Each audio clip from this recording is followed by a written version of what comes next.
Bonsoir à tous, il est 21h35 en ce samedi 28 janvier 2017. Alors juste une petite précision, j'ai effectué un enregistrement hier et j'ai dit qu'il datait d'aujourd'hui. Donc je me suis trompé de date, mais c'était bien le vendredi 27 et non pas le samedi 28. Aujourd'hui, nous sommes bien le samedi 28.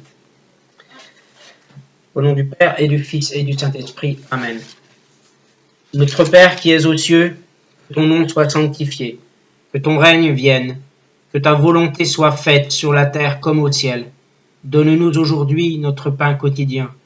Pardonne-nous nos offenses comme nous pardonnons aussi à ceux qui nous ont offensés. Et ne nous laisse pas succomber dans la tentation, mais délivre-nous du mal.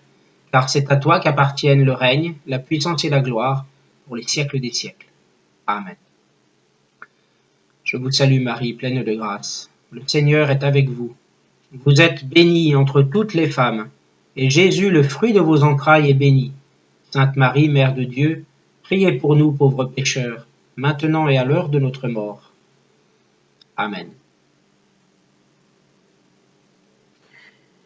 Alors, donc comme d'habitude, le Magnificat, et hier pour le coup j'avais pris bien les textes de vendredi, alors que je me croyais samedi, à les comprendre. Voici un extrait du psaume numéro 119. Pour que l'homme vive et que son cœur soit dans la louange, que Dieu lui a donné la loi nouvelle, les béatitudes. Que mon cri parvienne devant toi, éclaire-moi selon ta parole, Seigneur.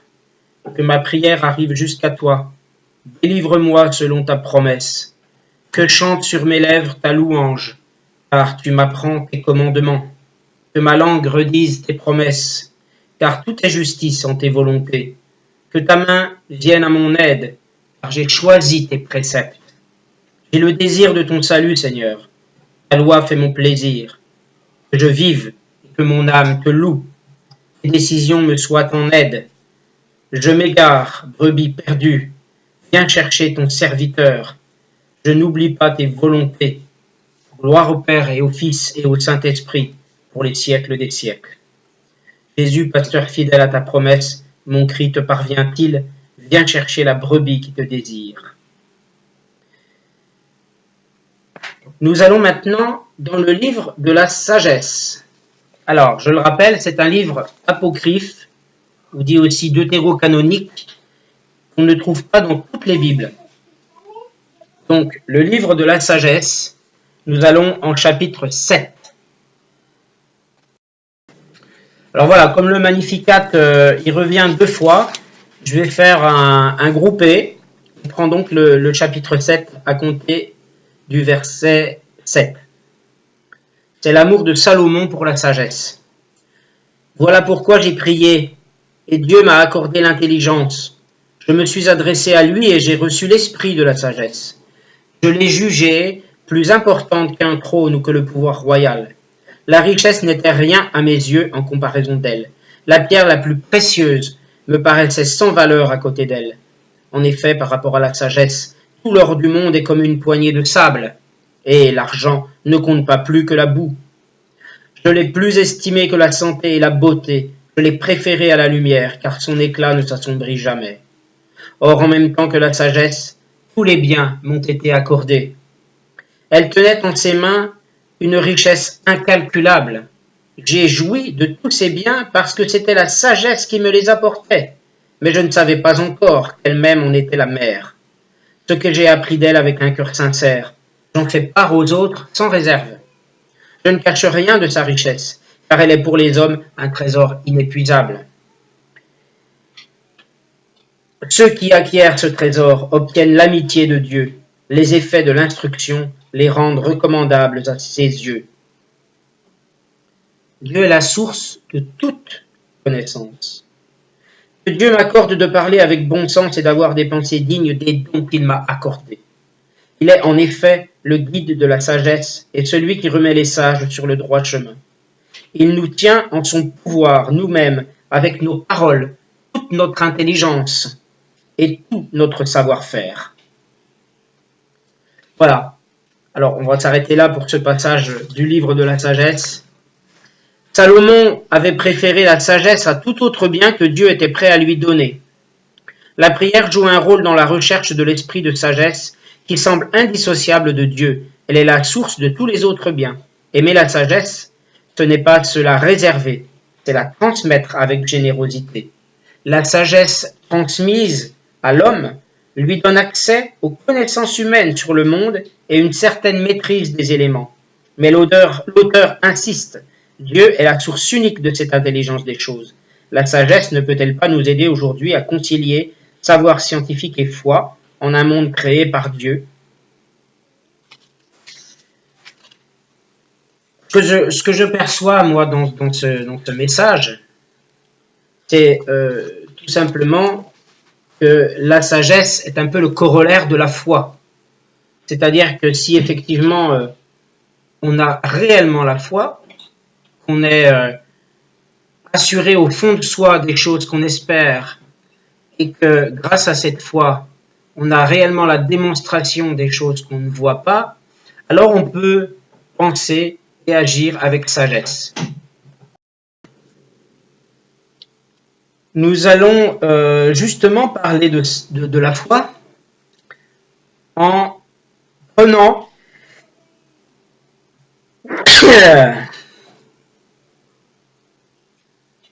Nous allons justement parler de la foi en prenant Hébreux 11, versets 1 et 2, 8 à 19. Alors, je ne vais pas prendre la version qui est dans le Magnificat, parce que je n'aime pas du tout le mot, c'est bien le mot, contrairement à la version Louis II, révisée 1979, que j'ai là sur mon édition, la version d'étude, parce que le mot, pour moi, crée un peu une sorte de lien un peu trop familier entre la Bible et le lecteur. Donc, voilà, je m'explique. Normalement, en Hébreux 11.1, il est indiqué quelque chose que j'ai déjà lu plusieurs fois. Or, la foi est une ferme assurance des choses qu'on espère et une démonstration de celles qu'on ne voit pas. Verset 2, pour l'avoir possédé, les anciens ont obtenu un témoignage favorable.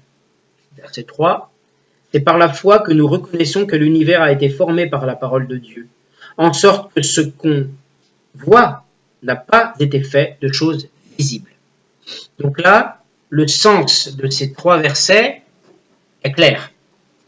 Maintenant, lorsque on regarde la version du Magnificat, frère, la foi est une façon de posséder ce que l'on espère, un moyen de connaître des réalités qu'on ne voit pas.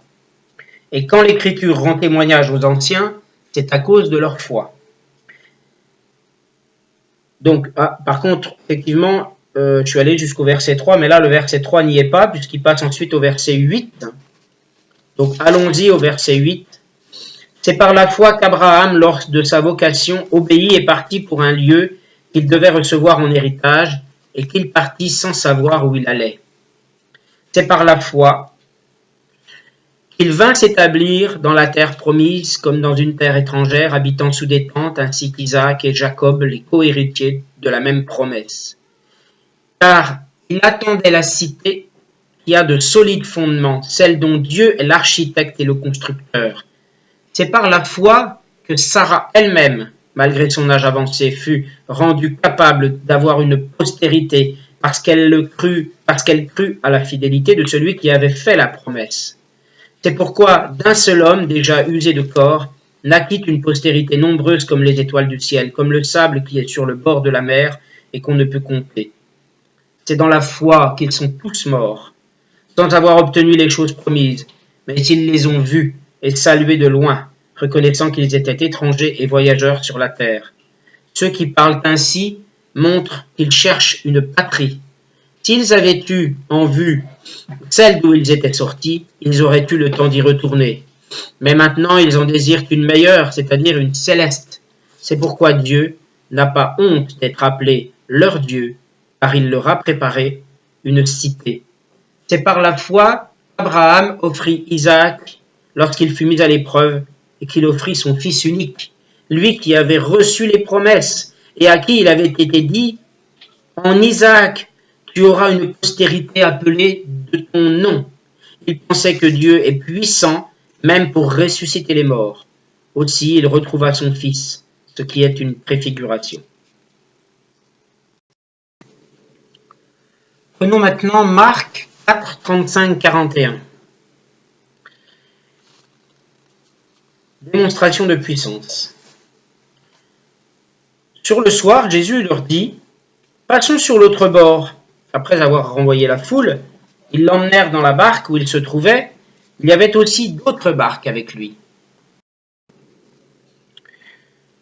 Il s'éleva un grand tourbillon et les flots se jetaient dans la barque au point qu'elle se remplissait déjà. Et lui, il dormait à la poupe sur le coussin. Ils le réveillèrent et lui dirent « Maître, ne t'inquiètes-tu pas de ce que nous périssons ?» S'étant réveillé, il menaça le vent et dit à la mer « Silence, tais-toi !» Et le vent cessa. Et il y eut un grand calme. Puis il leur dit « Pourquoi avez-vous eu si peur ? Comment n'avez-vous point de foi ?» Ils furent saisis d'une grande frayeur et ils se dirent les uns aux autres « Quel est donc celui-ci à qui obéissent même le vent et la mer ?» Donc là, Jésus s'adressait à ses disciples et ses disciples ont eu peur, pas vraiment à cause de l'ouragan, mais surtout parce que en fait, ils étaient saisis de respect devant la grande puissance dont Jésus venait de faire la preuve. La seule chose plus terrible que d'essuyer un orage à l'extérieur, c'est d'avoir Dieu à leur bord. Voilà. Et ensuite, pour terminer, je vais prendre le psaume 130, si je ne me trompe pas. Le psaume 130, où il est question du désir de l'âme. Nous en avons la certitude. Auprès du Seigneur, c'est l'amour. Par sa mort et sa résurrection, il a sauvé le monde. Le psaume 130.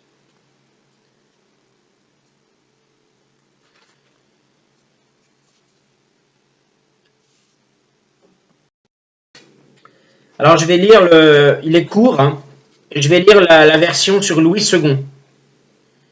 Du fond de l'abîme, je t'invoque, ô Éternel. Ce que l'on pourrait traduire par des profondeurs, je crie vers toi, Seigneur. Seigneur, écoute ma voix, que tes oreilles soient attentives à la voix de mes supplications. Si tu gardais le souvenir des iniquités éternelles, Seigneur, qui pourrait subsister? Mais le pardon se trouve auprès de toi, afin qu'on te craigne. J'espère en l'Éternel, mon âme espère, et j'attends sa promesse. Mon âme compte sur le Seigneur, plus que les gardes ne comptent sur le matin, que les gardes ne comptent sur les matins. Israël, mets ton espoir en l'Éternel, car la miséricorde est auprès de l'Éternel, et la rédemption est auprès de lui en abondance. C'est lui qui rachètera Israël de toutes ses iniquités. Alors, il faut quand même resituer le fait que le psalmiste, les psaumes ont bien été écrits avant Jésus-Christ, donc réellement, il attendait la promesse de Dieu. Et la promesse de Dieu, c'était quoi? C'était, bien sûr, la nouvelle alliance, c'était l'arrivée du Messie. Voilà. Nous allons terminer par Jean 12, 35-36. Jésus déclara, « Marchez tant que vous avez la lumière, afin que les ténèbres ne vous arrêtent pas. Celui qui marche dans les ténèbres ne sait où il va. Pendant que vous avez la lumière, croyez en la lumière, vous serez alors des fils de lumière. » Ainsi parla Jésus, puis il les quitta et se cacha loin d'eux.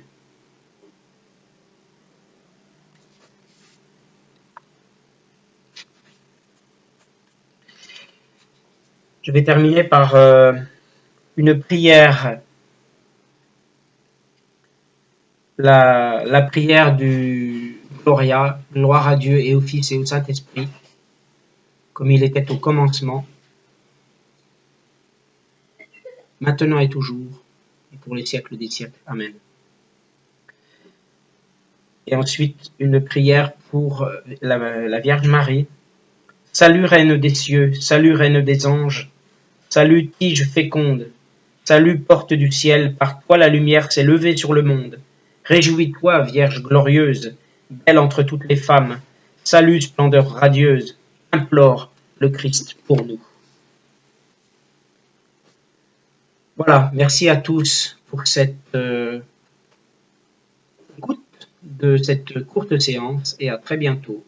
Bonsoir.